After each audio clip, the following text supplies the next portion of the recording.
तो मेरा नाम है विजय और मैं हूँ सऊदी अरब में। और ये जो देश है सऊदी अरब अपराध मुक्त देश है। यहाँ अपराधी जीरो के बराबर हैं। क्या कि अपराधी को यहाँ डबल चांस दोबारा चांस नहीं मिलता है। दोबारा चांस किस हिसाब में मिलता है? जब उसने कोई अपराध छोटा मोटा किया हो तो उसमें 2 चांस उसको मिल जाते हैं। लेकिन अपराध जो है अगर उसने जघन्य किया है या कोई बड़ी किया है तो बस सिर्फ एक ही चांस है। उसके बाद उसका ये अपराध अब कभी नहीं कर पाएगा, क्योंकि उसकी जो है ना एक्सपायरी डेट उसी दिन लिख दी जाती है उसकी लाइफ की। एक शरिया कानून है।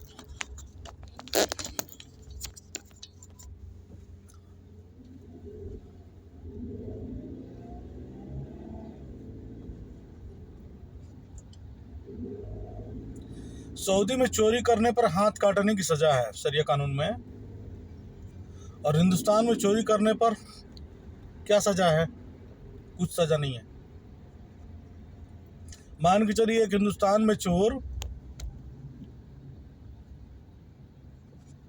किसी औरत का जो है चलती हुई औरत का जो झपट्टा मारा, उसकी सोने के चैन उसके गर्दन से नोच लिया, किसी व्यक्ति का मोबाइल चुरा लिया और किसी आदमी का गाड़ी चोरी कर लिया और फिर किसी आदमी का बाइक भी चोरी कर लिया।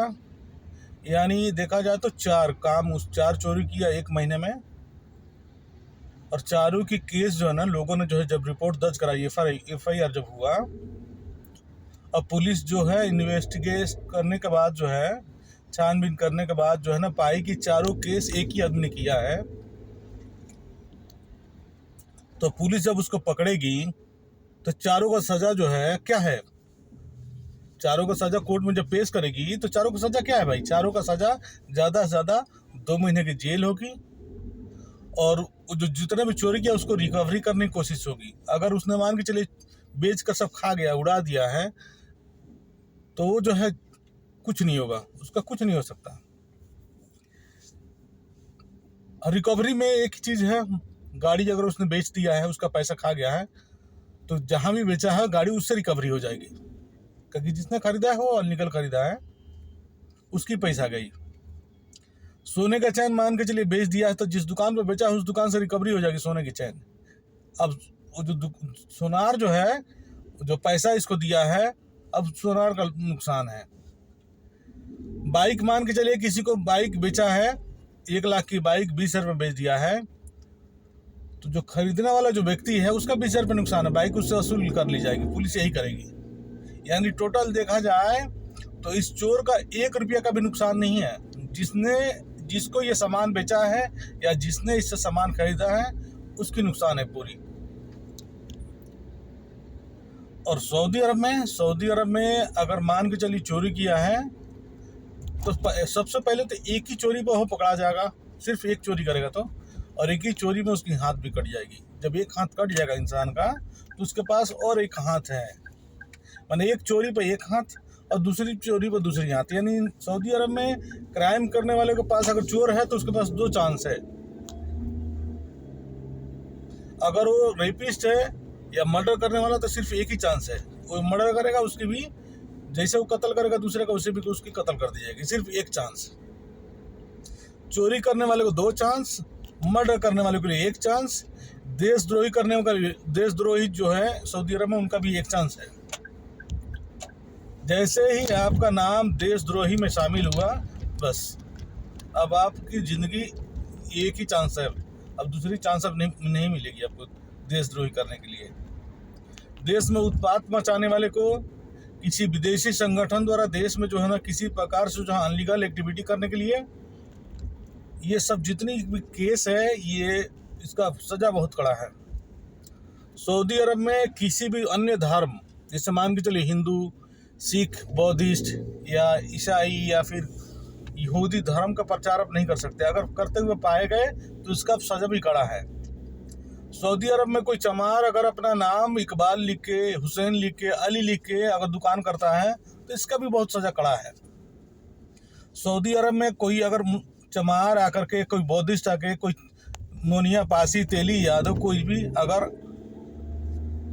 सुअर फ्रिज में रखता है, सुअर खाने की कोशिश करता है, या सुअर ले आने की कोशिश करता है, या सुअर जो है सुअर का मांस जो है ना सेवन करने का कोशिश करता है, तो उस पर भी बहुत सजा कड़ा है। क्योंकि ये इसलिए है कि यहाँ की जो है बहुसंख्यक आबादी, यानी देखा जाए तो पूरी आबादी ही इस्लाम को फॉलो करने वाली है, और ये चीज़ पूरा है गैर कानूनी है सऊदी अरब में।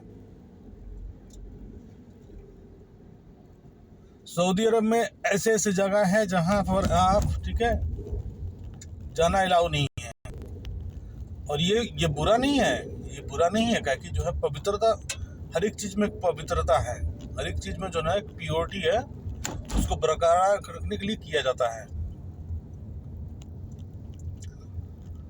अगर मान के चले किसी एरिया में किसी आदमी को जाना मना है तो ये बुरा नहीं है, ये मतलब जो है समय के हिसाब से, और जो है उस जिस चीज़ के लिए पवित्रता है उसके हिसाब से ठीक है भाई, कोई उसमें बुरे नहीं है। लेकिन हिंदुस्तान में जो है ऐसा अगर हो तो साले लोग उत्पात मचा देते हैं, ठीक है, देशद्रोही लोग उत्पात मचा देते हैं। सऊदी अरब नाम का देश है, इसका शुरुआत जो है ना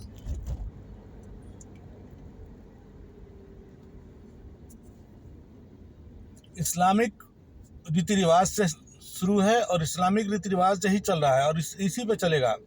यहाँ अगर दूसरे धर्म का रीति रिवाज शुरू हुआ तो फिर यहाँ भी दंगा फसाद, फितना, झगड़ा फैलते रहेगा। और ये देश बिल्कुल शांत है। शांत इसलिए है कि शरिया कानून है। अगर यहाँ फ्रीडम कानून, बाबा साहब वाला हिंदुस्तान का कानून यदि सऊदी अरब में आ जाए, ठीक है, तो यहाँ भी जो है ना लोग क्राइम करेंगे और कानून त्यागता रहेगा, देखता रहेगा, कुछ नहीं होगा। सऊदी अरब बहुत ज़्यादा ज़रूरी है शरिया कानून। शरिया कानून है इसलिए जो यहाँ के लोग सुख से जीवन जी पा रहे हैं। नहीं तो जो है अगर इंडिया होता तो जो है रात में आके बैटरी खोल के लेके चले जाते आपको गाड़ी को, हज़ारों गाड़ियों को बैटरी खोल लेते चोर, ठीक है, कभी चक्का खोल के लेके चले जाते, कभी टायर खोल के लेके चले जाते, कभी गाड़ी उठा के लेके चले जाते, और कानून सब तमाशा, पुलिस बस तमाशा देखते रहती। मान के चलिए आपकी गाड़ी का चारों टायर कोई खोल लिया, बैटरी खोल लिया, और अब ने पुलिस में दर्ज कराया कंप्लेन, होगा क्या मेरे भाई? होगा क्या? पुलिस 100, 50, 200 सीसीटीवी कैमरा खंगालेगी और चोर को पकड़ने की कोशिश करेगी। अगर चोर मान के चलिए जिसका आधार कार्ड पर नाम ही नहीं है, अगर वो चोर बांग्लादेश से आया है, अगर यहाँ चोरी कर रहा है, ठीक है, तो उसको कैसे पकड़िएगा मेरे भाई? वो चोरी करेगा, मान के चलिए 1 लाख रुपए चोरी किया, 1 लाख में जो मान के चलिए वो जो है 50-60 हज़ार रुपये कोई भी सामान बेच के वो बांग्लादेश निकल गया अनलीगल बॉर्डर से, ठीक है, तो आप कैसे उसको पकड़िएगा? नहीं पकड़ सकते, ठीक है। सऊदी अरब में क्या है, सऊदी अरब में जितने भी लोग हैं, एक तो जो नेशनल लोग हैं, मान के चलिए जो सऊदी अरब का जो सऊदी नागरिक हैं, वो पूरा जो है सऊदी अरब ने उसको रजिस्ट्रेशन करके रखा है कि कितने आदमी हैं, उनकी फेस, फिंगर और सब कंप्यूटर पर ऑलरेडी अपलोड है। और जो बाहर से काम करने वाले जो लोग हैं जो सऊदी अरब में आए हैं, उनकी पूरी दस्तावेज जो है ना एयरपोर्ट से लेकर जो है ना म्यूनिसिपल कॉर्पोरेशन से लेकर के जो ना, ठीक है, विदेशी विभाग में पूरी रजिस्ट्रेशन है। यानी अगर दोनों में से कोई भी आदमी चोरी करता है तो सिर्फ फेस डिटेक्टर जो है इनके पास जो सॉफ्टवेयर है, उस सॉफ्टवेयर से जो है इंसान को जो है ना चुटकी में पता लगाते हैं और चुटकी में उस इंसान को पकड़ लेते हैं। अच्छा, अब देखिए सऊदी अरब में आप जैसे ही आपका कोई भी डिजिटल ऐसा कोई चीज़ बनता है तो उसमें ही जो है आपकी जो प्रॉपर जो एड्रेस है उसमें जो है ज़रूरत पड़ती है।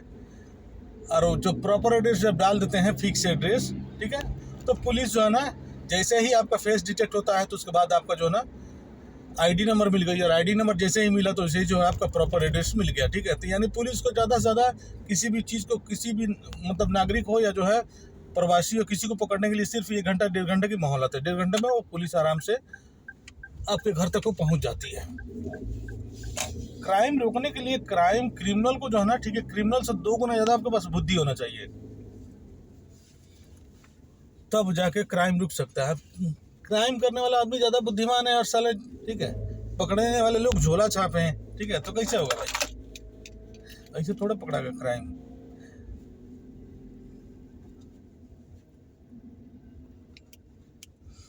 तो मेरा नाम है विजय और मैं हूँ सऊदी अरब के रियाद शहर में, और ये शहर जो बिल्कुल शांत है और कैपिटल है।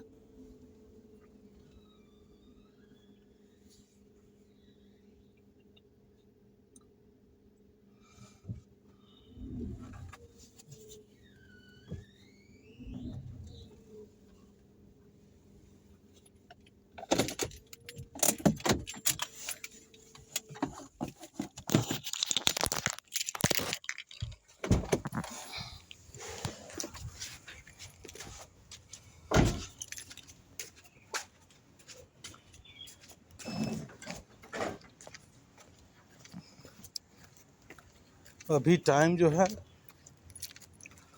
8:15 लमसम में टाइम हो रहा है, और धूप देख रहे हैं, धूप ज़बरदस्त। अभी जो 8:15 पे भी धूप जो है ज़बरदस्त निकला हुआ है।